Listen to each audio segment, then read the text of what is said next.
നമ്മൾ ഓരോരുത്തരും ആവർത്തിച്ച് ഓരോ ദിവസവും നിർബന്ധമായി ഓരോ മുസ്ലിമും ഇയ്യാക നഅ്ബുദു വ ഇയ്യാക നസ്തഈൻ എന്ന് പറയുന്നു. അള്ളാഹുവിന്റെ മുന്നിൽ നെഞ്ചത്ത് കൈവച്ചുകൊണ്ട് പ്രതിജ്ഞയെടുക്കുകയാണ്, അള്ളാഹുവേ നിന്നെ മാത്രമാണ് ഞാൻ ആരാധിക്കുന്നത്, നിന്നോട് മാത്രമാണ് ഞാൻ സഹായം തേടുന്നത്. ഈ ഇസ്തിആനത്ത് അള്ളാഹുവിനോട് മാത്രം എന്നത് ഒരു മുസ്ലിമിനെ കൊണ്ട് ആവർത്തിച്ച് പ്രതിജ്ഞ ചെയ്യിപ്പിക്കുന്നു. ആ പ്രതിജ്ഞ പരിശുദ്ധ ഖുർആനിലെ ഉമ്മുൽ ഖുർആൻ എന്ന സൂറത്തുൽ ഫാത്തിഹയിൽ രേഖപ്പെടുത്തപ്പെടുകയും ചെയ്തിരിക്കുന്നു. ഈ ഇസ്തിആനത്ത് അതിൽ നിന്ന് അള്ളാഹുവിനോട് മാത്രം ചെയ്യേണ്ട ഇക്കാര്യത്തിൽ നിന്ന്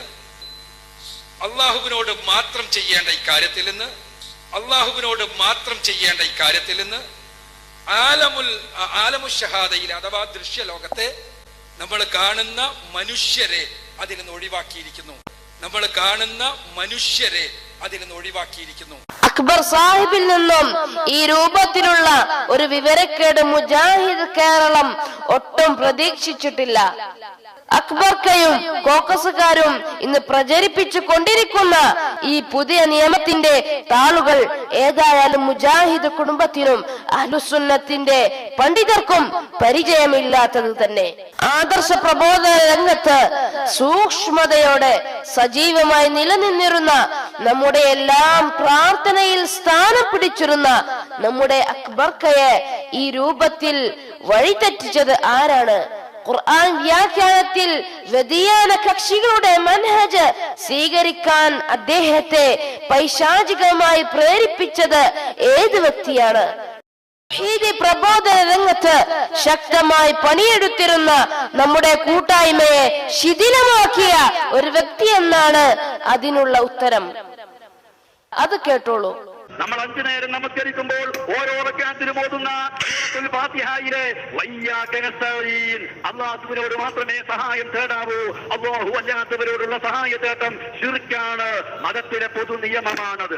ആ നിയമത്തിൽ നിന്നൊരു ഇസ്തിസ്ന, ഒരു എക്സംഷൻ ഉണ്ടാവണമെങ്കിൽ ആയത്ത് തെളിവ് വേണം, സ്വഹീഹായ ഹദീസ് തെളിവ് വേണം, അല്ലെങ്കിൽ പറ്റില്ല.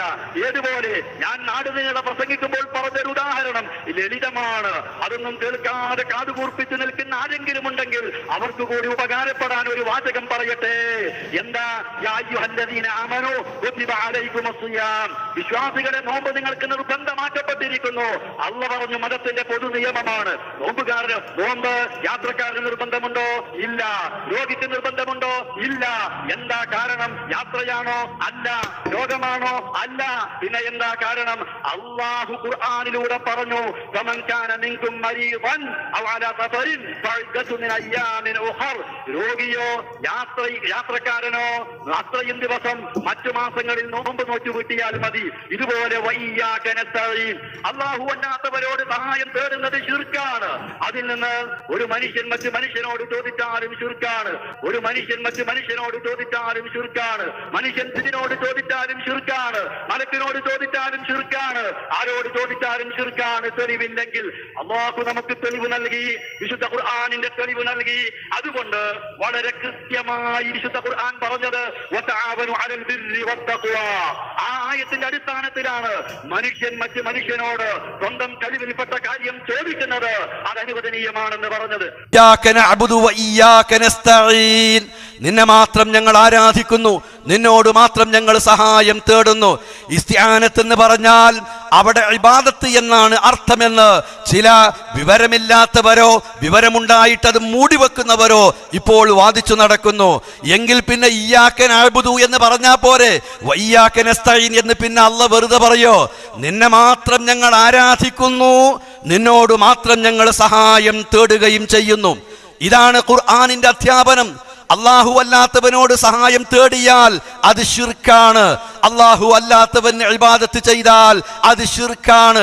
ആ കാര്യത്തിൽ ഒരു സംശയവും ഇല്ല. അതാണ് പ്രവാചകനും പറഞ്ഞത്, ഇദാ സഅൽത ഫസ്അലില്ലാഹ് വഇദാ ഇസ്തഅൻത ഫസ്തഈൻ ബില്ലാഹ്. നീ ചോദിച്ചാൽ അല്ലാഹുവിനോട് ചോദിക്കണം, നീ സഹായം ചോദിക്കുകയാണെങ്കിൽ അല്ലാഹുവിനോട് തന്നെ സഹായം ചോദിക്കണം എന്നാണ് പ്രവാചകന്റെയും കൽപ്പന. അപ്പൊ അല്ലാഹു അല്ലാത്ത ആരോട് സഹായം ചോദിക്കുന്നതും ശിർക്കാണ്, ആ കാര്യത്തിൽ സംശയമില്ല. അപ്പൊ പിന്നെ ഒരു സംശയം, മനുഷ്യനോട് സഹായം ചോദിക്കുന്നില്ലേ, അതെങ്ങനെ ശിർക്കാവും? അത് ശിർക്കല്ലെങ്കിൽ അതിന് തെളിവ് വേണം. മതത്തിൽ ഖുർആൻ കൊണ്ട് ഹദീസ് കൊണ്ട് ഒരു പൊതു നിയമം പ്രഖ്യാപിച്ചു കഴിഞ്ഞാൽ ആ ഹുക്മ് ആമിൽ നിന്ന് ഇസ്തിസ്ന വല്ല എക്സംഷനും ഉണ്ടാവണമെങ്കിൽ, വല്ല വിട്ടുവീഴ്ചയും ഉണ്ടാവണമെങ്കിൽ അതിന് തെളിവ് വേണം, പ്രമാണം വേണം. ഇവിടെ നോക്കൂ, മനുഷ്യനോട് അവന്റെ കഴിവിൽപ്പെട്ട സഹായം ചോദിക്കാം, അതിന് വിരോധമില്ല, അതുകൊണ്ട് അത് ശിർക്കാവില്ല. കാരണം അള്ളാഹു ഖുർആനിലൂടെ നമുക്കത് വ്യക്തമാക്കി തന്നു, പ്രവാചകൻ അവിടുത്തെ തിരുവചനങ്ങളിലൂടെ നമുക്ക് വ്യക്തമാക്കി തന്നു എന്നതാണ് അതിനുള്ള കാരണം, മറ്റൊന്നുമല്ല. അള്ളാഹു വിശുദ്ധ ഖുർആനിൽ കാണാം, മൂസാ നബി നടന്നു പോകുമ്പോൾ ഒരു ഖിബ്തിയും ഒരു ഇസ്രായേലിനും ശണ്ട കൂടുമ്പോൾ ആ ഖിബ്തിക്കെതിരിൽ മൂസാ നബിയുടെ ഗോത്രക്കാരൻ സഹായം ചോദിക്കുന്നു. ഫസ്തഗാസഹുല്ലദീ മിൻ ശിഅതിഹി അലല്ലദീ മിൻ അദുവിഹി, തന്റെ ശത്രുവിനെതിരിൽ ഇസ്തിഗാസ ചെയ്തു സഹായം തേടി. മൂസാ നബി സഹായിച്ചു. ഇത് ശിർക്കാണെന്ന് അല്ലാഹ് പറഞ്ഞില്ല, ഇത് അനുവദിച്ച കാര്യമാണ്. ശത്രുവിനെതിരിൽ തന്റെ കഴിവിൽപ്പെട്ട സഹായം നൽകുക എന്നുള്ളത് മതത്തിൽ അനുവദിക്കപ്പെട്ടതാണ്. വതആവനു അലൽ ബിർരി വത്തഖ്വ വലാ തആവനു അലൽ ഇസ്മി വൽ ഉദ്വാൻ. ബിർറിന്റെ, പുണ്യത്തിന്റെയും ഭക്തിയുടെയും മാർഗത്തിൽ പരസ്പരം സഹായിക്കാം, ചോദിക്കാം, നൽകാം. എന്നാൽ പാപത്തിന്റെയും തിന്മയുടെയും മാർഗത്തിൽ പാടില്ല. അള്ളാഹു ഖുർആനിലൂടെ നിർദ്ദേശിച്ചതാണ്. അതുകൊണ്ട് പരസ്പരം സഹായം ചോദിക്കാം, നൽകാം, മനുഷ്യന്മാർക്ക് പരസ്പരം എന്നുള്ളത് വ്യക്തമാണ്. അല്ലാഹു അല്ലാത്ത ആരോട് സഹായം ചോദിച്ചാലും അത് ശിർക്കാണ് എന്ന കാര്യം ആമാണത്രേ. അതിൽ മനുഷ്യന് ഒഴിവ് കഴിവ് കിട്ടിയത് ഇസ്തിസ്നാ എന്ന ഖാഇദ പ്രകാരമാണ്. മതത്തിൽ ഖുർആൻ കൊണ്ട് ഹദീസ് കൊണ്ട് ഒരു പൊതു നിയമം പ്രഖ്യാപിച്ചു കഴിഞ്ഞാൽ ആ ഹുക്മ് ആമിൽ നിന്ന് ഇസ്തിസ്ന വല്ല എക്സംഷനും ഉണ്ടാവണമെങ്കിൽ, വല്ല വിട്ടുവീഴ്ചയും ഉണ്ടാവണമെങ്കിൽ അതിന് തെളിവ് വേണം, പ്രമാണം വേണം. അല്ലാഹുവിനുള്ള ഇബാദത്തിൽ നിന്ന് മനുഷ്യനോട് ചോദിക്കുന്ന ഇസ്തിആന ഒഴിവായത് ഖുർആനിലെ മറ്റൊരു ആയത്ത് ഇസ്തിസ്നാ അഥവാ എക്സെപ്ഷൻ ആയി വന്നതുകൊണ്ടാണത്രേ. ഏതാണ് ആ ആയത്ത്? തആവനു അലൽ ബിർരി വത്തഖ്വ വലാ തആവനു അലൽ ഇസ്മി വൽ ഉദ്വാൻ. വതആവനു അലൽ ബിർരി വത്തഖ്വ വലാ തആവനു അലൽ ഇസ്മി വൽ ഉദ്വാൻ. ബിർറിന്റെ, പുണ്യത്തിന്റെയും ഭക്തിയുടെയും മാർഗത്തിൽ പരസ്പരം സഹായിക്കാം, ചോദിക്കാം, നൽകാം. എന്നാൽ പാപത്തിന്റെയും തിന്മയുടെയും മാർഗത്തിൽ പാടില്ല. അള്ളാഹു ഖുർആനിലൂടെ നിർദ്ദേശിച്ചതാണ്. തൗഹീദിനെ അട്ടിമറിച്ചുകൊണ്ട് ഇക്കൂട്ടർ പറഞ്ഞത് കേട്ടില്ലേ? എന്തുമാത്രം പൊട്ടത്തരമാണത്! അഹ്ലുസുന്നത്തിന്റെ ഏതെങ്കിലും ഒരു പണ്ഡിതൻ അബ്ദുറഹ്മാൻ സലഫി പറഞ്ഞ ഈ രൂപത്തിൽ ഖുർആനിനെ വ്യാഖ്യാനിച്ചിട്ടുണ്ടോ? ഈ കാര്യത്തിൽ നിങ്ങളെ ഞാൻ വെല്ലുവിളിക്കുകയാണ്. ഈ ആദർശം ഉപയോഗിച്ചുകൊണ്ട് ഏറ്റവും വലിയ ബുദ്ധിജീവികളുടെ കോട്ടക്കൊട്ടത്തളത്തിലേക്ക് കടന്നു ചെന്നുകൊണ്ട് ഈ തൗഹീദ് പറയാൻ ഏത് ചെറിയ കുട്ടിക്കും കഴിയുമെന്നുള്ളത് കൊണ്ട് തൗഹീദിനെ കുറിച്ചുള്ള, തൗഹീദുൽ ഉലൂഹിയ്യത്തിലുള്ള പ്രവാചകന്മാർ മുഴുവനും പഠിപ്പിച്ച ആശയങ്ങളെ പച്ചയായി മനസ്സിലാക്കിയ ഒരു മുജാഹിദ്, ആ മുജാഹിദിനെ സംബന്ധിച്ചിടത്തോളം അയാൾക്ക് ഈ ആശയങ്ങളിൽ ഒരു സംശയവുമില്ല. തൗഹീദിന്റെ ബാലപാഠം അറിയുന്ന ഏതൊരു കുട്ടിക്കും മനസ്സിലാക്കാൻ കഴിയും. അക്ബർക്കയും അബ്ദുറഹ്മാൻ സലഫിയും പറഞ്ഞത് മഹാവിഡിത്തമാണെന്ന്. വാസ്തവത്തിൽ കോക്കസുകാർ ദുർവ്യാഖ്യാനിക്കുന്ന ഈ ആയത്തുകളുടെ വസ്തുത എന്താണ് എന്ന് തുടക്കത്തിൽ ഞാൻ വിശദീകരിച്ചു തന്നുവല്ലോ. അതിൽ എവിടെയും തആവനു അലൽ ബിർരി വത്തഖ്വ എന്ന ആയത്തിന്റെ ഇസ്തിസ്നാ എന്ന തത്വം ഒരു പ്രാമാണികരും പറഞ്ഞിട്ടില്ല. ഇവർ പറയുന്ന രൂപത്തിലാണ് കാര്യങ്ങളെങ്കിൽ അതിൽ മഹാ അപകടങ്ങളുണ്ട്. ഒന്നാമതായി സൂറത്തുൽ മാഇദയിലുള്ള തആവനു അലൽ ബിർരി വത്തഖ്വ എന്ന ആയത്ത് മദീനയിൽ അവതരിച്ചതാണ്. ഇങ്ങനെ ഒരു നിയമം അല്ലാഹു ഇറക്കിയിട്ടില്ല എങ്കിൽ മനുഷ്യനോട് സഹായം ചോദിക്കുന്നതെല്ലാം ശിർക്ക് ആയിട്ടല്ലേ വരിക? അപ്പോൾ സഹോദരന്മാരെ, മക്കയിൽ അവതരിച്ച സൂറത്തുൽ ഫാത്തിഹയിലെ ഇയ്യാക നഅ്ബുദു വ ഇയ്യാക നസ്തഈൻ എന്ന ആയത്ത് സ്വഹാബികൾ ജീവിതത്തിൽ പകർത്തിയത് എങ്ങനെയാണ്? മക്കയിൽ ജീവിക്കുമ്പോൾ അവർ പല കാര്യങ്ങളിലും പരസ്പരം സഹായങ്ങൾ ചോദിക്കുകയും സ്വീകരിക്കുകയും ചെയ്തിട്ടുണ്ട്. അതെല്ലാം ഈ കോക്കസുകാരുടെ പുതിയ നിയമം പ്രകാരം ശിർക്കായിട്ടല്ല വരിക. എന്തൊരു വിവരക്കേടും അപകടം പിടിച്ച വാദവുമാണിത്. അള്ളാഹുവിനോട് മാത്രം ചോദിക്കേണ്ട ഇബാദത്താകുന്ന പ്രസ്തുത ഇസ്തിആനയിൽ നിന്ന് മനുഷ്യനെ മാത്രം മാറ്റി നിർത്തിയെന്ന വിചിത്ര തത്വം നമ്മുടെ നാട്ടിലെ പല അന്ധവിശ്വാസികൾക്കും അവരുടെ ശിർക്കിന് തെളിവ് ഉണ്ടാക്കി കൊടുക്കലാണ്. അതും നമ്മുടെ അക്ബർക്കയും കൂട്ടരും നഊദു ബില്ലാഹ്. ഈ ഇസ്തിആനത്ത് അതിൽ നിന്ന് അള്ളാഹുവിനോട് മാത്രം ചെയ്യേണ്ട ഈ കാര്യത്തിൽ നിന്ന് ആലമു ഷഹാദയിൽ അഥവാ ദൃശ്യലോകത്തെ നമ്മൾ കാണുന്ന മനുഷ്യരെ അതിൽ നിന്ന് ഒഴിവാക്കിയിരിക്കുന്നു. എങ്ങനെ മനസ്സിലായി? പരിശുദ്ധ ഖുർആനിൽ നിന്ന് ഇവിടെ സൂചിപ്പിക്കപ്പെടുകയുണ്ടായി, തആവനു അനിൽ ബിർരി വത്തഖ്വ വലാ തആവനു അനിൽ ഉദ്വി ഇയ്യാക നസ്തഈനിൽ നിന്ന് മാത്രം ഒഴിവാക്കിയ സമസ്തക്കാരോട് ഇത്രയും കാലം മുജാഹിദ് വേദികളിൽ വെച്ച് മറുപടി കൊടുത്തത് ഇയ്യാക നസ്തഈൻ എന്ന് പറഞ്ഞാൽ അതിന്റെ അർത്ഥം നിന്നോട് മാത്രം സഹായം തേടുന്നു എന്ന് തന്നെയാണ്. ഇക്കാര്യം അനസ് മുസ്ലിയാർ തന്നെ മുമ്പ് പറഞ്ഞത് നിങ്ങളൊന്ന് ശ്രദ്ധിക്കുക. ഇയ്യാക നഅ്ബുദു എന്ന് പറഞ്ഞാൽ നിന്നെ ഞങ്ങൾ ആരാധിക്കുന്നു എന്നല്ലാതെ നിന്നെ മാത്രം ഞങ്ങൾ ആരാധിക്കുന്നു എന്നർത്ഥം പറയാൻ പാടില്ല. ആരാ പറയുന്നത്? ഈ സമുദായത്തിൽ ഉത്തരവാദിത്തപ്പെട്ട മെമ്പർമാർ പറയാണെന്ത്?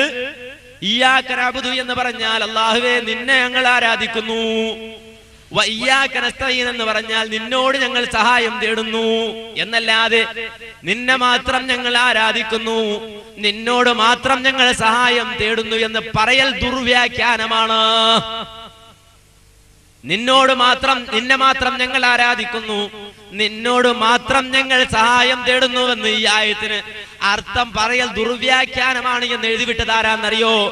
സുന്നത്ത് ജമാഅത്ത് ഖുർആനിൽ എന്ന പേരിൽ ഹംസ കോയ ബാക്കവി എഴുതിയൊരു പുസ്തകമുണ്ട്. ആ പുസ്തകത്തിൽ അദ്ദേഹം വളരെ പച്ചയായി എഴുതിവിട്ടു. എന്താ എഴുതിവിട്ടത്? നിന്നെ മാത്രം ഞങ്ങൾ ആരാധിക്കുന്നു, നിന്നോട് മാത്രം ഞങ്ങൾ സഹായം തേടുന്നു എന്ന് പറയുന്നത് ദുർവ്യാഖ്യാനമാണ്. ദൗർഭാഗ്യകരമെന്ന് പറയട്ടെ, ഇതേ അനസ് മുസ്ലിയാരും കൂട്ടരും ഇപ്പോൾ പറയുന്നത് ഇയ്യാക നസ്തഈൻ എന്നതിന്റെ അർത്ഥം അല്ലാഹുവോടും സഹായത്തേട്ടം നടത്താം, പിന്നെ മനുഷ്യരോടും നടത്താം എന്നാണ്. ഈ ഇസ്തിആനത്ത് അതിൽ നിന്ന് അള്ളാഹുവിനോട് മാത്രം ചെയ്യേണ്ട ഈ കാര്യത്തിൽ നിന്ന് ആലമു ഷഹാദയിൽ അഥവാ ദൃശ്യലോകത്തെ നമ്മൾ കാണുന്ന മനുഷ്യരെ അതിൽ നിന്ന് ഒഴിവാക്കിയിരിക്കുന്നു. ഇസ്തിആനത്ത് അല്ലാഹുവിനോടല്ലാതെ മറ്റാരോടും പാടില്ല എന്ന്, ഇസ്തിആനത്ത് സഹായതട്ടം അല്ലാഹുവിനോടല്ലാതെയായാൽ അത് ശിർക്കാകുമെന്ന് വളരെ കൃത്യമായി പഠിപ്പിക്കപ്പെട്ടതിന് ഭിന്നമായി ഇപ്പോൾ ഇതാ ഇയ്യാക നസ്തഈനിൽ നിന്ന് മാത്രത്തെ മെല്ലെ മാറ്റിവെച്ചിരിക്കുന്നു. കേന്നമാണെന്ന് പറയുന്ന, മുജാഹിദാണെന്ന് പറയുന്ന ആളുകൾപ്പെട്ടവർ തന്നെ മാത്രം അവിടെയും ഒഴിവാക്കി. അതുകൊണ്ട് തന്നെ അത് ഒന്നുകൂടെ ഉറപ്പിച്ചു പറയേണ്ട ബാധ്യത നമുക്ക് വർദ്ധിക്കുകയാണ്. ഇവിടെ ബഹുമാന്യനായ എം അക്ബർ സാഹിബ് പുറത്തിറക്കിയ ലഘുലേഖയുണ്ട്, നെഞ്ചോട് ചേർത്ത് വെക്കുക നമ്മുടെ തൗഹീദിനെ എന്നാണ് ആ ലഘുലേഖയുടെ ഹെഡിങ്. നെഞ്ചോട് ചേർത്ത് വെക്കുക നമ്മുടെ തൗഹീദിനെ എന്ന ഹെഡിങ്ങിൽ എം അക്ബർ സാഹിബ് പുറത്തിറക്കിയ ഒരു ലഘുലേഖയുണ്ട്. ആ ലഘുലേഖയുടെ 4-ാമത്തെ പേജ് എന്റെ കൈവശമുണ്ട്.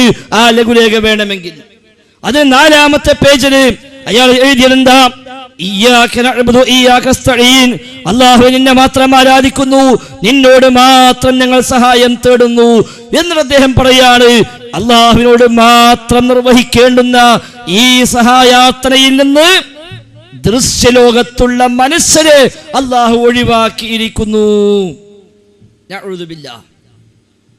റബ്ബിനോട് മാത്രം നിർവഹിക്കേണ്ടുന്ന സഹായാർത്ഥനയിൽ നിന്ന് ദൃശ്യലോകത്തുള്ള മനുഷ്യരെ ഒഴിവാക്കി. അഥവാ ആ സഹായാർത്ഥന ദൃശ്യലോകത്തുള്ള മനുഷ്യന്മാരോട് നിർവഹിക്കാം എന്നർത്ഥം. വല്ലാത്ത അപകടമാണ്.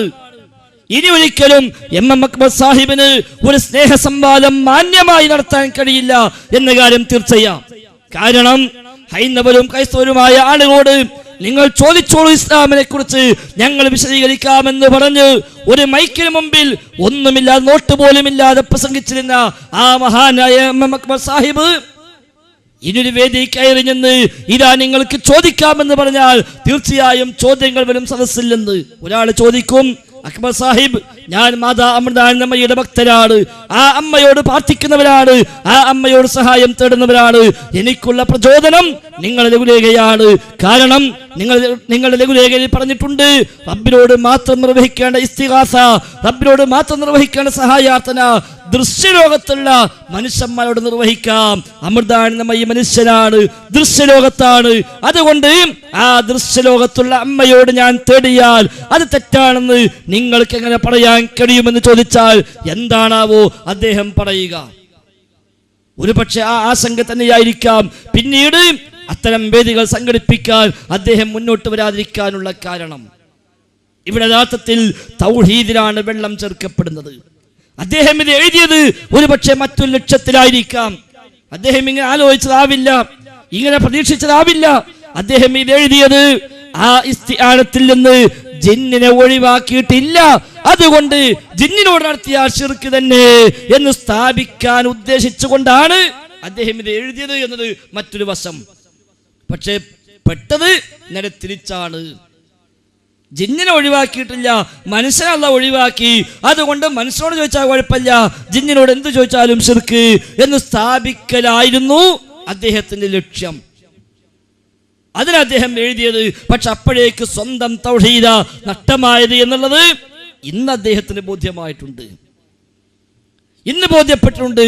പല രൂപത്തിലും പല തവണകളായി ഞങ്ങളൊക്കെ അദ്ദേഹത്തെ വിളിക്കുകയും നമുക്കൊന്നിരിക്കാം, ഒന്ന് നല്ല നിലയ്ക്ക് സ്വകാര്യമായി ഒന്ന് സംസാരിക്കാമെന്ന് പറയുമ്പോൾ ഓക്കെ സംസാരിക്കാം, സന്തോഷമേയുള്ളൂ എന്ന് പറയുന്നുവെന്നല്ലാതെ ഒരു സംസാരത്തിന് വേദി ഒരുക്കാൻ അദ്ദേഹം ഇപ്പോഴും സന്നദ്ധനാകുന്നില്ല. സ്നേഹത്തോടു കൂടി ഞങ്ങളൊക്കെ വിളിച്ചു, പുറത്തറിയേണ്ടതില്ല, ഒരു പരസ്യമായ വേദിയല്ല, റെക്കോർഡിംഗ് വേണ്ട, സംവാദമല്ല, അത്തരമൊന്നുമല്ല. നമുക്കൊന്നിച്ചിരുന്ന് ഈ വിഷയത്തിലൊന്ന് മാന്യമായി സംസാരിച്ചുകൂടെ? താങ്കളുടെ ഭാഗത്ത് അബദ്ധമുണ്ടോ? താങ്കൾക്ക് തിരുത്താം. എൻ്റെ ഭാഗത്ത് അബദ്ധമുണ്ടോ? എനിക്ക് തിരുത്താം. നമുക്ക് ആ നിലക്ക് സംസാരിക്കാമല്ലോ എന്ന് ചോദിക്കുമ്പോൾ സന്തോഷമയോട് സംസാരിക്കാമെന്ന് പറയുന്നുവെന്നല്ലാതെ എന്നാൽ എപ്പോഴാന്ന് ചോദിച്ചാൽ അതിന് മറുപടി ഇല്ല. ഞാൻ അങ്ങോട്ട് വിളിക്കാം, ഞാൻ ഡേറ്റ് തരാം, ഞാൻ അങ്ങോട്ട് ബന്ധപ്പെടാം എന്ന് പറയുന്നുവെന്നല്ലാതെ ആ വിളി വന്നു കാണുന്നില്ല.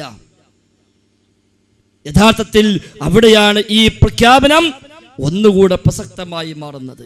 യഥാർത്ഥത്തിൽ ഇയ്യാക നസ്തഈൻ എന്ന ഇസ്തിആനത്ത് ദൃശ്യലോകത്തുള്ള മനുഷ്യനോടും പറ്റില്ല, അദൃശ്യലോകത്തുള്ള ജിന്നിനോടും പറ്റില്ല, മലക്കിനോടും പറ്റില്ല. ഏത് ലോകത്തുണ്ട് എന്നതല്ല പ്രശ്നം. ആ സഹായാർത്ഥന റബ്ബിലേക്ക് മാത്രം പോകേണ്ട സഹായാർത്ഥനയാണ്. ഈ ഒരു ആശയത്തിന് ആര് എതിര് പറഞ്ഞാലും മുജാഹിദ് പ്രസ്ഥാനത്തിന്റെ ഒരു പതിവുണ്ട്. അത് സംഘടനയുടെ നേതാവ് പറഞ്ഞാലും പണ്ഡിതന്മാര് പറഞ്ഞാലും പരിശുദ്ധ ഖുർആനിന്റെയോ തിരുസുന്നത്തിന്റെയോ അത് നബി സല്ലല്ലാഹു അലൈഹി വസല്ലം ഉത്തമരായ സമൂഹം എന്ന് പ്രഖ്യാപിച്ചിട്ടുള്ള സ്വഹാബ കിറാം മനസ്സിലാക്കിയ ശരിയായ പാതക്കോ എതിരായിട്ട് ആര് പറഞ്ഞാലും അതിനെ അവഗണിക്കുകയും തള്ളിക്കളയുകയും ചെയ്യുക എന്നതാണ് ഇസ്ലാഹി പ്രസ്ഥാനം നാളിതുവരെ സ്വീകരിച്ചിട്ടുള്ള സമീപനം. ഒരാളെയും അത് അന്ധമായി അനുകരിക്കുന്നില്ല, ഒരാളെയും അത് കണ്ണടച്ച് അനുകരിക്കുന്നില്ല. കണ്ണടച്ച് അനുകരിക്കാവുന്ന, അന്ധമായി അനുകരിക്കാവുന്ന ഒരൊറ്റ നേതാവേ അവർക്കുള്ളൂ. അത് മുഹമ്മദുർ റസൂലുള്ളാഹി സ്വല്ലല്ലാഹു അലൈഹി വസല്ലം മാത്രമാണ്. ഇങ്ങനെ പ്രമാണങ്ങളിലൂടെ തെളിഞ്ഞ ഒരു കാര്യം, പ്രമാണങ്ങളിൽ നിന്ന് മനസ്സിലാക്കിയ ഒരു കാര്യം, അഥവാ പരിശുദ്ധ ഖുർആനിൽ ഒരു കാര്യം മനസ്സിലായി, ഹദീസുകളിൽ നിന്നൊരു കാര്യം മനസ്സിലാക്കി, അതാദ്യമായി കേൾക്കും സ്വീകരിക്കുകയും ചെയ്തിട്ടുള്ള സഹാബത്തിൽ നിന്നൊരു കാര്യം നമുക്ക് കൃത്യമായി ബോധ്യമായി, അഭിപ്രായാന്തരമില്ലാതെ ബോധ്യമായി കഴിഞ്ഞാൽ ആ പ്രമാണങ്ങളിൽ തെളിഞ്ഞ ഒരു കാര്യത്തെ സ്വീകരിക്കുന്നതിന് പിന്നെ മുജാഹിദുകൾക്ക്, ഇസ്ലാഹി പ്രസ്ഥാനത്തിന് യാതൊരു മടിയുമില്ല. അവർ നോക്കുന്നത്, വില കൽപ്പിക്കുന്നത് പ്രമാണങ്ങൾക്കാണ്. ആ പ്രമാണങ്ങളെ മനസ്സിലാക്കിയത് എങ്ങനെയാണ് ഉത്തമരായ തലമുറ എന്നതാണ് അവർ വീക്ഷിക്കുന്നത്, പരിശോധിക്കുന്നത്. അതിൽ തെളിഞ്ഞ ഒരു കാര്യം പിന്നെ എൻ്റെ ബുദ്ധിക്ക് യോജിക്കുന്നില്ലല്ലോ എന്ന് പറഞ്ഞുകൊണ്ട് അള്ളാഹു മനുഷ്യന് നൽകിയിട്ടുള്ള ഈ കൊച്ചു ബുദ്ധിയെ അള്ളാഹുവിൻ്റെ വഹയുകളാകുന്ന പരിശുദ്ധ ഖുർആനിന്റെയും തിരുസുന്നത്തിന്റെയും ആ മേന്മയേക്കാൾ മനുഷ്യരുടെ ബുദ്ധിക്ക് വില കൽപ്പിക്കുന്ന ആളുകളുണ്ട് ലോകത്ത്. അഥവാ അഖിലിനേക്കാൾ പ്രാധാന്യം കൽപ്പിക്കുന്ന ആളുകളുണ്ട്. പരിശുദ്ധ ഖുർആൻ ഒരു കാര്യം പറഞ്ഞാലും ശരി, സ്വഹീഹായ ഹദീസുകളിൽ ഒരു കാര്യം വന്നാലും ശരി, അതെന്റെ ബുദ്ധി അംഗീകരിക്കണം, എൻ്റെ ബുദ്ധിക്ക് ബോധ്യപ്പെടണം. എൻ്റെ ബുദ്ധിക്ക് 100% അംഗീകരിച്ചാലല്ലാതെ ഖുർആനിലുള്ള കാര്യം ഞാൻ അംഗീകരിക്കില്ല. അതിൻ്റെ ബുദ്ധിക്കൊപ്പിച്ചുകൊണ്ട് ഞാൻ ന്യായീകരിക്കുകയും വ്യാഖ്യാനിക്കുകയും ഒക്കെ ചെയ്യുന്ന പ്രവണത, ഇങ്ങനെ ബുദ്ധിക്ക് വഹീനേക്കാൾ പ്രാധാന്യം കൽപ്പിക്കുന്ന ഒരു പ്രവണത ലോകത്ത് പിഴച്ച കക്ഷികളിൽ കാണുന്നുണ്ട്. ആ ആദർശത്തെ ശക്തമായി എതിർക്കുകയാണ് മുജാഹിദുകൾ ചെയ്യുന്നത് എന്ന് ആമുഖമായി എൻ്റെ സഹോദരന്മാര് സഹോദരിമാര് മനസ്സിലാക്കണം. വാസ്തവത്തിൽ ഇന്ന് തൗഹീദിനെ അട്ടിമറിച്ചുകൊണ്ട് രംഗത്ത് വന്ന കോക്കസിന്റെ നേതാവായ അബ്ദുറഹ്മാൻ സലഫി തന്നെ തൗഹീദ് 2012 മുമ്പ് വളരെ ലളിതവും പ്രാമാണികവുമായി ഇബാദത്തും ഇസ്തിആനത്തും ബന്ധപ്പെടുത്തി കൃത്യമായി വിശദീകരിച്ചിട്ടുണ്ട്. അത് നിങ്ങൾ ഒന്ന് കേൾക്കുക. ഈ നിലക്കുള്ള ഇസ്തിഗാസ അഥവാ പ്രാർത്ഥന, അടിയന്തര സഹായം ആവശ്യപ്പെട്ടുകൊണ്ട് അള്ളാഹുവിനോട് മാത്രമേ പ്രാർത്ഥിക്കാവൂ. മനുഷ്യ കഴിവിൽപ്പെടാത്ത കാര്യങ്ങൾ, സൃഷ്ടികളുടെ കഴിവിൽപ്പെടാത്ത കാര്യങ്ങൾ, പ്രാപഞ്ചിക നിയമങ്ങൾക്ക് അതീതമായ കാര്യങ്ങൾ, കാര്യകാരണ ബന്ധങ്ങൾക്ക് അതീതമായ കാര്യങ്ങളിൽ അള്ളാഹുവിനോടല്ലാതെ യാതൊരു സൃഷ്ടിയോടും വിളിച്ചു തേടാൻ, സഹായം തേടാൻ പാടില്ല എന്നാണ് വിശുദ്ധ ഖുർആൻ പഠിപ്പിക്കുന്നത്. 5 നേര നമസ്കാരങ്ങളിലൂടെ ഇയ്യാക നഅ്ബുദു വ ഇയ്യാക നസ്തഈൻ, പ്രാർത്ഥന, നമസ്കാരം പോലുള്ള ഇബാദത്തുകൾ നിനക്ക് മാത്രമേ ഞങ്ങൾ ചെയ്യുന്നുള്ളൂ, നിന്നോട് മാത്രമേ ഞങ്ങൾ സഹായം തേടുന്നുള്ളൂ എന്ന് ഫാത്തിഹയിലൂടെ നിർബന്ധമായി ദിനം പ്രതി 17 പ്രാവശ്യം നമ്മൾ ഓരോരുത്തരും പ്രാർത്ഥിച്ചു കൊണ്ടിരിക്കുന്നുണ്ട്. ആ ഇസ്തിആനത്ത്, സഹായം തേടല് അള്ളാഹുവിനോട് മാത്രമേ ആകാവൂ എന്ന് പറയുന്നത് പോലെ തന്നെ നാം പ്രവർത്തിക്കണം. മനുഷ്യ കഴിവിൽപ്പെടാത്ത കാര്യങ്ങൾ, സൃഷ്ടികളുടെ കഴിവിൽപ്പെടാത്ത കാര്യങ്ങൾ, പ്രാപഞ്ചിക നിയമങ്ങൾക്ക് അതീതമായ കാര്യങ്ങൾ, കാര്യകാരണ ബന്ധങ്ങൾക്ക് അതീതമായ കാര്യങ്ങളിൽ അള്ളാഹുവിനോടല്ലാതെ യാതൊരു സൃഷ്ടിയോടും വിളിച്ചു തേടാൻ, സഹായം തേടാൻ പാടില്ല എന്നാണ് വിശുദ്ധ ഖുർആൻ പഠിപ്പിക്കുന്നത്. ആദർശത്തെ സ്നേഹിക്കുകയും അത് മുറുകെ പിടിക്കുകയും ചെയ്യുന്നവരോടാണ് മുജാഹിദുകൾക്ക് എന്നും സ്നേഹമുള്ളത്, ആദർശ ബാന്ധവമുള്ളത്. ആദർശത്തെ ജീവിപ്പിക്കുന്ന ആളുകൾക്ക് മാത്രമാണ് പ്രമാണം വെട്ടിത്തുറന്ന് പറയാൻ വ്യക്തിബന്ധങ്ങൾ ഒരു തടസ്സമാകാതിരിക്കുക, കുടുംബ ബന്ധങ്ങൾ ഒരു തടസ്സമാകാതിരിക്കുക, സംഘടനാ ബന്ധങ്ങൾ ഒരു തടസ്സമാകാതിരിക്കുക. ഇതായിരുന്നു ഞങ്ങൾക്ക് പരിചയമുള്ള അക്ബർക്ക. പ്രോഫ്കോണിലെ വിദ്യാർത്ഥികളെ സാക്ഷി നിർത്തിക്കൊണ്ട് അദ്ദേഹം നടത്തിയ ഒരു പ്രഖ്യാപനം അതിന് സാക്ഷ്യമാണ്. സലഫി അല്ലെങ്കിൽ ജമാഅത്ത്, അതല്ലെങ്കിൽ സൂഫി, ഇങ്ങനത്തെ അഭിപ്രായ വ്യത്യാസങ്ങളല്ല പ്രശ്നം. മറിച്ച് എന്റെയും നിങ്ങളുടെയും ജീവിത വീക്ഷണം എന്താകണം? ഞാനും നിങ്ങളും എങ്ങനെയാകണം? ഞാനും നിങ്ങളും എങ്ങനെ രക്ഷയിലെത്തണം? ഞാനും നിങ്ങളും എങ്ങനെ ഈ ഭൂമിയിൽ ജീവിക്കണം? ഞാനും നിങ്ങളും ഇന്നത്തെ സാഹചര്യത്തിന് എങ്ങനെ പ്രതികരിക്കണം? നേരത്തെ സുഹൃത്ത് ചോദിച്ച പോലെ are you a Muslim or an Indian എന്ന് ചോദിച്ചാൽ ഞാൻ എന്ത് മറുപടി പറയണം? ആ മറുപടി പറയണമെന്ന് ചോദിക്കുമ്പോൾ ആ സാഹചര്യം, അവസ്ഥ, ഇതൊന്നൊരു മുസ്ലിമിന് നോക്കേണ്ട പ്രശ്നമല്ല. എന്താ കാര്യം? റസൂലുള്ളാഹി സ്വല്ലല്ലാഹു അലൈഹി വസല്ലം മുമ്പേ അത് പറഞ്ഞു തന്നിട്ടുണ്ട്. എന്തായിരിക്കണം മുസ്ലിമിന്റെ വ്യക്തിത്വം ഏത് സന്ദർഭത്തിലുമെന്ന്. ഇതേപോലെ തന്നെ രാഷ്ട്രീയ നിലപാടുകളാണെങ്കിലും സാമൂഹ്യമായ ഇടപെടലുകളാണെങ്കിലും എല്ലാം നമ്മൾ എങ്ങനെയാകണം? ഖുർആനും സുന്നത്തും സലഫുകളുടെ മാർഗവും പിൻപറ്റുക എന്നാണ് നമ്മൾ പറഞ്ഞത്. അതല്ലാതെ നദവത്തുൽ മുജാഹിദീൻ പറയുന്നത് സ്വീകരിക്കുക എന്നോ ജമാഅത്തെ ഇസ്ലാമി പറഞ്ഞത് സ്വീകരിക്കാതിരിക്കുക എന്നോ അല്ല. നദവത്തുൽ മുജാഹിദീൻ പറഞ്ഞത് നിങ്ങൾ സ്വീകരിക്കേണ്ടത് എപ്പോഴാണ്? ഖുർആനും സുന്നത്തും അനുസരിച്ചവർ പറയുന്നിടത്തോളം കാലമാണ്. നാളെ മുജാഹിദ് സ്റ്റുഡൻസ് മൂവ്മെന്റ് നിങ്ങളോട് ഖുർആനിനും സുന്നത്തിനും എതിരെ ഒരു കാര്യം പറഞ്ഞാൽ മുജാഹിദ് സ്റ്റുഡൻസ് മൂവ്മെന്റിനോട് നിങ്ങൾക്ക് പോകാൻ പറയുക, അവരോട് നിങ്ങളുടെ വഴിയിൽ നിന്ന് മാറിപ്പോകാൻ പറയുക, ഖുർആനും സുന്നത്തും അനുസരിച്ച് നിങ്ങൾ ജീവിക്കുക. ഇതാണ് ഞങ്ങൾക്ക് പറയാനുള്ളത്. ഏതെങ്കിലും ഒരു സംഘടനയ്ക്ക് വിധേയമായി തമ്മിൽ തർക്കിക്കാനല്ല, മറിച്ചൊരു ആദർശത്തിൽ അധിഷ്ഠിതമായി സ്വന്തം ജീവിതത്തെ നയിക്കാനും ആ ആദർശത്തിൽ അധിഷ്ഠിതമായി സ്വന്തം ജീവിതത്തെ കരുപ്പിടിപ്പിക്കുവാനും പാട്. അതാണ് നമ്മൾ ചെയ്യേണ്ടത്. അത് ചെയ്യാത്തത് കൊണ്ടാണ് ആർക്കും പിഴവുകൾ ഉണ്ടായത്. ജമാഅത്ത് ഇസ്ലാമിക്ക് മാത്രമല്ല, ലോകത്ത് പ്രവാചകൻ സല്ലല്ലാഹു അലൈഹി വസല്ലമക്ക് ശേഷം സഹാബിമാരുടെ കാലം കഴിഞ്ഞ ശേഷം ഒരുപാട് വ്യതിയാന പ്രസ്ഥാനങ്ങൾ ഉണ്ടായിട്ടുണ്ട്. എല്ലാവർക്കും ഉണ്ടായ വ്യതിയാനങ്ങൾ ഉണ്ടായതിന്റെ അടിസ്ഥാന കാരണം ഖുർആനിനെയും സുന്നത്തിനെയും സലഫുകൾ മനസ്സിലാക്കിയതുപോലെ മനസ്സിലാക്കാൻ സന്നദ്ധമായില്ല എന്നുള്ളതാണ്. അത് നമ്മൾ മാറ്റിവെച്ച് സലഫുകൾ മനസ്സിലാക്കിയതുപോലെ മനസ്സിലാക്കുക. സഹോദരങ്ങളെ, അതുകൊണ്ടാണ് യഥാർത്ഥത്തിൽ മുജാഹിദ് പ്രവർത്തകർ എം അക്ബർ സാഹിബിനെ പോലും ആദർശത്തിന്റെ പേരിൽ മനസ്സിൽ സൂക്ഷിച്ചിരുന്നെങ്കിൽ ഇന്ന് അദ്ദേഹം ഖുർആൻ സുന്നത്തും നൂരിഷാന്റെ മതം എന്ന് പറഞ്ഞൊരു പുതിയ മതവുക്കാണ് പോയി. അതായത് ഖുർആൻ സുന്നത്തും പ്രമാണിമാരും എന്നായി. അപ്പൊ തൽക്കാലം എന്ത് ചെയ്തു? മൂപ്പര് പറഞ്ഞ നിലപാടനുസരിച്ച് തൽക്കാലം അക്ബർ സാഹിബിനോടുള്ള ബഹുമാനം നിലനിർത്തി മൂപ്പരായിട്ട് മാറ്റി. അല്ല എന്താ ചെയ്യാ? അദ്ദേഹം പ്രമാണത്തിന്റെ കൂടെ നിൽക്കട്ടെ, അപ്പൊ നമ്മൾ വീണ്ടും സ്നേഹിക്കും. ആദർശ സ്നേഹമല്ലാത്ത മറ്റൊരു വ്യക്തിപരമായ സ്നേഹം സഹോദരങ്ങൾ ഇതിന്റെ പേരിൽ നമുക്കില്ല. അതാ മുജാഹിദുകൾ നമ്മൾ പഠിപ്പിച്ചത്. ചില സ്വാർത്ഥ താല്പര്യങ്ങൾ സംരക്ഷിക്കുന്നതിന് വേണ്ടി ഏതാനും ആളുകൾ ചേർന്ന് ഒരു കോക്കസ് പരിശുദ്ധ ഖുർആനിലെ ആയത്തുകൾ അട്ടിമറിക്കുമ്പോൾ വിവരവും വിവേകവുമുള്ള അക്ബർക്കയെ പോലെയുള്ള ഒരു വ്യക്തിത്വം അതിൽ കുടുങ്ങിപ്പോയത് ഖേദകരമാണ്. ഞാൻ ഏറെ ഇഷ്ടപ്പെട്ടിരുന്ന ഈ വ്യക്തിയോട് ചിലതെല്ലാം പറയണമെന്ന് എനിക്ക് ആഗ്രഹമുണ്ട്. പക്ഷേ അത് എങ്ങനെയാണ് പ്രകടിപ്പിക്കുക എന്ന് എനിക്കറിയില്ല. അതുകൊണ്ട് വളരെ പ്രസക്തമായ ചില കാര്യങ്ങൾ നമുക്കെല്ലാം സുപരിചിതനായ മറ്റൊരു പ്രഭാഷകന്റെ വാക്കുകളിലൂടെ ഇവിടെ കേൾപ്പിക്കുകയാണ്. ഞാൻ ഏറെ സ്നേഹിക്കുന്ന ആളാണ് അക്ബർ ഖാൻ. ഞാൻ ഏറെ പ്രാർത്ഥിക്കാറുണ്ട് അദ്ദേഹത്തിന്.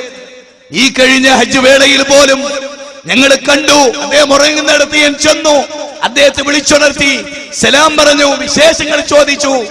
ഞാൻ അന്ന് മുഴുവനും അദ്ദേഹത്തിന് വേണ്ടി പ്രാർത്ഥിച്ചു. കാരണം മലയാളി മണ്ണിൽ ജമാഅത്തെ ഇസ്ലാമിക്ക് ഒരു എം അക്ബർ ഇല്ല, സമസ്തക്കാർക്ക് ഒരു എം അക്ബർ ഇല്ല, ഇവിടുത്തെ തബ്ലീഗ് ജമാഅത്തിന് ഒരു എം അക്ബർ ഇല്ല, ഇവിടുത്തെ സമസ്തകൾക്കില്ല, ഇവിടുത്തെ മടവൂരികൾക്കില്ല. നമ്മുടെ ഭാഗ്യമായിരുന്നു നമ്മുടെ എം അക്ബർ ഖാൻ. ഇന്നും അതെ, നമുക്കെതിരെ അഭിപ്രായമില്ല. അക്ബർ ഖാന്റെ ഒരു പ്രത്യേകത, എന്തൊരു ഇഷ്യൂസ് ഉണ്ടായാലും എന്തൊരു പ്രശ്നങ്ങൾ ഉണ്ടായാലും അത് സമഗ്രമായി പഠിച്ച് കൃത്യമായി വാദപ്രതിവാദങ്ങളും ചോദ്യോത്തരങ്ങളും വിഷയാവതരണങ്ങളും ഗ്രന്ഥരചനകളും നടത്തിയ ഒരു മഹാ പണ്ഡിതനാണ് ബഹുമാനനായ എം അക്ബർ സാഹിബ്. അദ്ദേഹം ഏത് വിഷയം ഉണ്ടായാലും, ഒരു ഉദാഹരണം, ലോകത്ത് സാമ്പത്തിക ക്രൈസിസ് ഉണ്ടായി, അതിനെക്കുറിച്ച് സമഗ്രമായി അദ്ദേഹം പഠിച്ചു. അപാരമായ നോളജ് മലയാളി മക്കൾക്ക് അദ്ദേഹം നൽകി. തോമസ് ഐസക് വരെ അക്ബർ ഖാന്റെ ബുക്ക് റെഫർ ചെയ്തു, റഫറൻസ് ഗ്രന്ഥമായി കേരളം അംഗീകരിച്ചു. അത്രമാത്രമുണ്ട് എം അക്ബർ സാഹിബിന്. ഹിന്ദുധർമ്മം പരിചയവും ഹിന്ദുധർമ്മത്തെ കുറിച്ച് അദ്ദേഹം ഒരു ഗ്രന്ഥം എഴുതി, അവാർഡ് കിട്ടി കേരളത്തിൽ. ഹിന്ദു ഗ്രന്ഥങ്ങളെ കുറിച്ച് ഋഗ്വേദ, സാമവേദ, അഥർവവേദ, യജുർവേദാദികൾ 108 സുപ്രധാനമായ ഉപനിഷത്തുക്കൾ, അതിലേറെ ശ്രദ്ധേയമായ ദശോപനിഷത്തുക്കൾ, ആരണ്യകങ്ങൾ, ശ്രുതികൾ, ഇതെല്ലാം പഠിച്ച് അപാരമായി പഠനം നടത്തി ഗ്രന്ഥമെഴുതി അവാർഡ് കിട്ടിയ പണ്ഡിത കേസരി, ചിന്തകൻ, എഴുത്തുകാരൻ, ബുദ്ധിജീവി, പ്രബോധകൻ, 3 മതങ്ങളെ, പ്രബല മതങ്ങളെ താരതമ്യം ചെയ്യുന്ന പണ്ഡിതൻ. സുന്നികൾ പോലും അക്ബർ ഖാന്റെ പേരിൽ അഭിമാനിച്ചു, ഞങ്ങൾക്കൊരു അക്ബർ ഉണ്ട് എന്ന്. ആ അക്ബർ ഖായിൽ നിന്ന് ഇന്ന് വരെ ഇല്ലാത്ത, നീതിവിരുദ്ധമായ, പക്വതയില്ലാത്തൊരു നിലപാടുണ്ടായപ്പോൾ മുഴുവൻ മുജാഹിദുകളും വേദനിച്ചു. മുഴുവൻ മുജാഹിദുകളും വേദനിച്ചു. പക്ഷെ അവർക്ക് ഇപ്പോഴും നിങ്ങളോട് വെറുപ്പില്ല. എല്ലാവരും അത് പറഞ്ഞു. അക്ബർ ഖാൻ അത് പറയാൻ പാടുണ്ടായിരുന്നില്ല. അക്ബർ ഖാന്റെ മേഖല അതല്ല. ഞാൻ എന്റെ ഒരു വേദന അറിയിക്കാൻ ഞങ്ങളെ, ഈ വിവാദങ്ങൾ കുറെ കാലമായല്ലോ. ഞാൻ അക്ബർ സാഹിബിനെ 2 തവണ വിളിച്ചിട്ടുണ്ട് ഈ വിഷയമായി. ഒന്നിനെ പുറത്താക്കിയത്, ഒന്നതിന് മുമ്പ് ഞാൻ ചോദിച്ചു അക്ബർ ഖാനോട്, അക്ബർ ഖാൻ തരനാരിയെ കീറി എന്ത് വിഷയം അവതരിപ്പിച്ചാണല്ലേ നിങ്ങള്? സൊഡോമിസം സാർവത്രികമായി നമ്മുടെ കോടതികൾ വരെ സ്വവർഗരതി നിയമം മൂലം അംഗീകരിക്കുന്ന ഘട്ടം വന്നു. അന്ന് ഞാൻ ഓർക്കുകയാണ്, ടൗൺ ഹാളിലെ 1ാമത്തെ കസേരയിൽ ഞാനിരുന്നു. അക്ബർ ഖാൻ അവതരിപ്പിക്കുന്നത് പുതിയ പുതിയ വിവരങ്ങൾ കേട്ടും അപാരമായ നോളജുകൾ കേട്ടും എഴുന്നേറ്റ് പോകാതെ ഇരുന്ന് ഞാൻ കേട്ടു. ഞാൻ അത്ഭുതത്തോടെ പറയട്ടെ, അക്ബർ സാഹിബിന് സാധിക്കുന്ന അപ്പോഴുള്ള രേഖകൾ എത്രയും പെട്ടെന്ന് ലേഖനമാക്കാൻ അക്ബർ സാഹിബിന് കഴിവുള്ള പോലെ ശരിയമുണ്ടം അബ്ദുൽ ഹമീദ് മദനി അദ്ദേഹത്തിന്റെ ഒരു ചർച്ചയിൽ പറഞ്ഞിട്ടുണ്ട്, കേരളത്തിലെ രണ്ടാളുകളെ സവിശേഷമായി ഞാൻ ശ്രദ്ധിച്ചു. ഒന്ന് എം എം അക്ബറാണ്, 3 പേരെ ഞാൻ ശ്രദ്ധിച്ചു. എഴുത്തിന്റെ പ്രാവീണ്യം, ഒന്ന് സുഹൈർ ചുങ്കത്തറയാണ്, മറ്റൊന്ന് അക്ബറാണ്, മറ്റൊന്ന് സുബൈറാണ്. മുമ്പ് സഹോദരങ്ങളെ, അങ്ങനെ പ്രശംസിക്കപ്പെട്ടവർ ആരുടെ മുമ്പിലും ആദർശപരമായി തലകുണിക്കേണ്ടി വന്നിട്ടില്ലാത്ത അക്ബർക്കാക്ക് മെനയാന്ന് മുതൽ ഫോൺ എടുക്കാൻ കഴിയുന്നില്ല. ചില കാരണം അക്ബർക്ക മനസ്സിലാക്കിയതാണ് ശരിയെങ്കിൽ അതിന്റെ പേരിൽ മീറ്റിംഗ് കൂടാൻ നിശ്ചിന്റെ പേരിൽ അദ്ദേഹത്തിന് ബാധ്യതയുണ്ട്. ഏറ്റവും പ്രസിദ്ധമായ ഒരു പ്രസ്ഥാനത്തിൽ അഭിപ്രായ ഭിന്നത ഉണ്ടായ കാര്യത്തിൽ പഠിക്കണ്ടേ എന്ന് ചോദിച്ചു ഞാൻ അക്ബർഖാനോട്. യാ ഇബാദത്ത് നിങ്ങൾ പഠിക്കണ്ടേ എന്നോട് പറഞ്ഞ വാക്ക് എന്താ അറിയൂ? ഞാനത് അല്ലാഹുവിലേക്ക് കൂടുന്നു. എന്താ വാക്ക്? എനിക്ക് ടച്ച് ചെയ്യേണ്ട ഒരു വിഷയമല്ല, ഒരു കയമ്പൂല്ലാത്ത കാര്യം. ഞാൻ നിശ്ചോപത്തിന്റെ പ്രവർത്തകൻ, ഇസ്ലാമിനെ ലോകത്ത് പഠിപ്പിക്കുന്നതാണ് എന്റെ ഡ്യൂട്ടി. അതൊക്കെ വേറെ ആളുകൾ ചർച്ച ചെയ്യണം. ശരിയാണ്, നല്ല വാക്കാണ്. ഒരു 100 പേരോടെങ്കിലും അക്ബർ സാഹിബ് ഇത് പറഞ്ഞിട്ടുണ്ട്. പക്ഷേ ആ അക്ബർക്ക് ആർക്ക് വേണ്ടി സംസാരിച്ചു എന്ന് സ്വയം ചിന്തിക്കേണ്ടതുണ്ട്. തൗഹീദിനു വേണ്ടി ജീവിതം സമർപ്പിച്ച മഹാന്മാരായ ഇമാമുമാരിലും മരിച്ചുപോയ ഉമർ മൗലവി റഹിമഹുള്ള ഉൾപ്പെടെയുള്ള ഇന്ന് ജീവിച്ചിരിക്കുന്ന മുജാഹിദ് പണ്ഡിതന്മാരിലും ശിർക്ക് ആരോപിക്കുന്നതിലേക്കാണ് കോക്കസുകാരുടെ ഇത്തരം ദുർവ്യാഖ്യാനങ്ങൾ ചെന്നെത്തിക്കുന്നത്. ഇത് നിസ്സാരമായി കരുതാവുന്നതല്ല, നരകത്തിലേക്കുള്ള വിളിയാളമാണത്.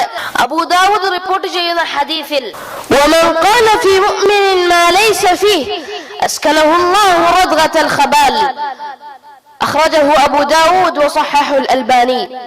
ഒരു വിശ്വാസിയെ സംബന്ധിച്ച് അവനിൽ ഇല്ലാത്തത് ആരെങ്കിലും പറഞ്ഞാൽ അള്ളാഹു അവനെ നരകവാസികളുടെ നീരിൽ താമസിപ്പിക്കും. അള്ളാഹു നമ്മളെ കാത്തുരക്ഷിക്കുമാറാകട്ടെ. അതുകൊണ്ട് തന്നെ അതിൽ നിന്ന് വിട്ടുനിൽക്കാൻ പരിശ്രമിക്കേണ്ടത് പരലോക ബോധമുള്ളവർ ചെയ്യേണ്ട കാര്യമാണ്. ആയതിനാൽ ഖുർആനാകട്ടെ ഹദീസാകട്ടെ അത് സലഫുകൾ മനസ്സിലാക്കിയ രീതിയിൽ തന്നെ നമ്മൾ മനസ്സിലാക്കുകയും അതിൽ ഉറച്ചു നിൽക്കാൻ പരിശ്രമിക്കുകയും ചെയ്യേണ്ടതുണ്ട്. ഞാൻ അവസാനിപ്പിക്കുകയാണ്. അതിനു മുമ്പ് വളരെ നസീഹത്തോടെ 1-2 വാക്ശകലങ്ങൾ നിങ്ങളെ കേൾപ്പിക്കുകയാണ്. അതിലെ ഓരോ വാക്കുകളും സഗൗരവം നിങ്ങൾ കേൾക്കുകയും ചിന്തിക്കുകയും അതിനനുസരിച്ചുള്ള തീരുമാനങ്ങൾ എടുക്കുകയും ചെയ്യണം. അള്ളാഹു അതിന് തൗഫീഖ് നൽകുമാറാകട്ടെ. കളവുകളൊക്കെ പറയുമ്പോൾ ഒരാളെ കുറിച്ച് അയാൾ ജിന്നിനോട് തേടാൻ പറയുന്നു, ജിന്നിനോട് പ്രാർത്ഥിക്കുന്നവരാണെന്നൊക്കെ പറയുമ്പോൾ ഏത് ഫാസിഖ് അതും കൊണ്ട് വന്നാലും യാ അയ്യുഹല്ലദീന ആമനൂ ഇൻ ജാഅകും ഫാസിഖും ബിനബയിൻ ഫതബയ്യനൂ, വ്യക്തമായി പരിശോധിച്ച് അറിഞ്ഞോളണം. അതേ ജീവിച്ചിരിക്കുന്ന ആളുകളെ കുറിച്ചാണ് അങ്ങനെ പറയുന്നതെങ്കിൽ അവരെ വിളിച്ചു ചോദിച്ചുകൂടെ, നിങ്ങൾ ജിന്നിനോട് പ്രാർത്ഥിക്കാറുണ്ടോ? പ്രാർത്ഥിക്കാമെന്ന വാദം നിങ്ങൾക്കുണ്ടോ? ജിന്നിനോടും മലക്കിനോടും സഹായം ചോദിക്കാൻ പാടുണ്ടോ എന്നാണ് ഇപ്പോൾ ചോദിക്കപ്പെട്ടിരിക്കുന്നത്. മുജാഹിദ് പ്രസ്ഥാനത്തിലെ ഏതൊരു പ്രവർത്തകനെ സംബന്ധിച്ചും അറിയുന്ന ഒരു വളരെ അടിസ്ഥാനപരമായ വിഷയമാണ് ഏത് വിഷയത്തിലും സഹായം ചോദിക്കേണ്ടത് അള്ളാഹുവിനോട് മാത്രമാണ് എന്ന കാര്യം. അതുകൊണ്ട് തന്നെ മുജാഹിദുകൾ ജിന്നിനോടും മലക്കിനോടും സഹായം ചോദിക്കാൻ പഠിപ്പിക്കുന്നുണ്ട് എന്ന് പറഞ്ഞാൽ മുജാഹിദ് പ്രസ്ഥാനത്തെക്കുറിച്ച് ഒരല്പമെങ്കിലും പരിചയമുള്ള ആരും തന്നെ അത് വിശ്വസിക്കുകയില്ല. കാരണം ഇത് തൗഹീദ് പ്രസ്ഥാനമാണ്, എല്ലാ സഹായതേട്ടങ്ങളും അള്ളാഹുവിലേക്ക് മാത്രം തിരിച്ചുവിടണം എന്ന് പഠിപ്പിക്കാൻ വേണ്ടി അഹോരാത്രം കഷ്ടപ്പെടുന്ന ഒരു പ്രസ്ഥാനമാണ്. ഇപ്പോൾ ഉദാഹരണമായി മലക്കുൽ മൗത്തിനോട് എൻ്റെ ആയുസ് നീട്ടിത്തരണേ എന്ന് പറയാൻ പറ്റുമോ? ഒരു മുജാഹിദിനോട് ചോദിച്ചാൽ പറയും ഇല്ല, പാടില്ല, ശിർക്കാണ് എന്ന് പറയും. അല്ലെങ്കിൽ മഴ പെയ്യിക്കുന്ന മലക്കിനോട് ഞങ്ങൾക്ക് മഴ വർഷിപ്പിക്കണേ എന്ന് പറയാൻ പറ്റുമോ? പാടില്ല, ശിർക്കാണ്, എല്ലാവരും പറയും. ഏത് കാര്യത്തിനും നമ്മൾ സഹായം ചോദിക്കേണ്ടത് വിജനപ്രദേശത്തായാലും ജനപ്രദേശത്തായാലും അപകടങ്ങളിൽ പെടുമ്പോഴായാലും അപകടങ്ങളിൽ പെടാത്തപ്പോഴാണെങ്കിലും ഒരു സമയത്തും ജിന്നിനോടോ മലക്കിനോടോ സഹായം ചോദിക്കാം, അല്ലെങ്കിൽ ചോദിക്കേണ്ടതാണ് എന്ന് ഇസ്ലാഹി പ്രസ്ഥാനം എവിടെയും പഠിപ്പിച്ചിട്ടില്ല. അത് ശിർക്കാണ് എന്നാണ് ഇത്ര കാലവും മുജാഹിദ് പ്രസ്ഥാനം പഠിപ്പിച്ചിട്ടുള്ളത്. അതിലാർക്കും ഇതുവരെ യാതൊരു മാറ്റവും സംഭവിച്ചിട്ടില്ല. ഇതെല്ലാം ചില ആളുകൾ വെറുതെ ഊതി വീർപ്പിക്കുന്ന സാങ്കല്പികമായ ചില ആരോപണങ്ങൾ മാത്രമാണ്. ഇല്ലാതെ ആ ഒരു മനുഷ്യനെ പറ്റി ആരോപണം പറഞ്ഞ് അത് നാടൊട്ടാകെ പ്രചരിപ്പിക്കുമ്പോ നാളെ മഹ്ശറിലെത്തിക്കഴിഞ്ഞാൽ അതേ നാവും കയ്യും കാലുമൊക്കെ സാക്ഷി പറയുന്ന ഒരു ദിവസമെത്തുമ്പോൾ, അതേ വായകൾക്ക് സീല് വെക്കുന്ന ദിവസമതാ, കൈകൾ സംസാരിച്ച് കാലുകൾ സാക്ഷി പറയുന്ന ലോകത്തെത്തുമ്പോ, അതേ നീ മുശ്രിക്കാനടാ, നീ കാഫിറാനടാ, നീ ജിന്നൂരിയാനടാ, നീ ജിന്നിനോട് തേടുന്നവനാണ്, പ്രാർത്ഥിക്കുന്നവനാണെന്ന് പറഞ്ഞ് ഒതുക്കിയവരെ, അതേ പുറത്താക്കിയവരെ, മാറ്റിയവരെ ഒക്കെ രംഗത്ത് കൊണ്ടുവരുമ്പോ എന്തു പറയും? ഉണ്ടോ? തെളിവുണ്ടോ പ്രിയമുള്ളവരെ? ഇല്ലല്ലോ. ഇഷ്ടപ്പെടാത്തവരെയൊക്കെ ഈ ഒരു പേരും പറഞ്ഞുകൊണ്ട് ഒതുക്കി നിർത്താനുള്ള ഒരു തന്ത്രമല്ലേ ഇത്? ആലോചിച്ചു നോക്കൂ പ്രിയമുള്ളവരെ. മരണത്തെ ഓർത്ത് പടച്ചവരെ ഓർത്തുകൊണ്ട് നമ്മൾ ഞാൻ അവസാനിപ്പിക്കുകയാണ്. اللهم اغفر للمؤمنين والمؤمنات والمسلمين والمسلمات الأحياء منهم والأموات إنك مجيب الدعوات يا قاضي الحاجات. اللهم أعز الإسلام والمسلمين وأذل الشرك والمشركين. اللهم دمر أعداءك أعداء الدين. اللهم أجرنا من النار. اللهم أجرنا من النار. اللهم أجرنا من النار. اللهم أرنا الحق حقا وارزقنا اتباعه وأرنا الباطل باطلا وارزقنا اجتنابه. اللهم إنا نسألك فعل الخيرات وترك المنكرات وحب المساكين، وإذا أردت فتنة قوم فتوفنا غير مفتونين. اللهم إنا نسألك حبك وحب من أحبك وحب عمل يقربنا إليك. ربنا آتنا في الدنيا حسنة وفي الآخرة حسنة وقنا عذاب النار. وصل اللهم وسلم وبارك على نبينا محمد وعلى آله وصحبه أجمعين والحمد لله رب العالمين. والسلام عليكم ورحمة الله وبركاته.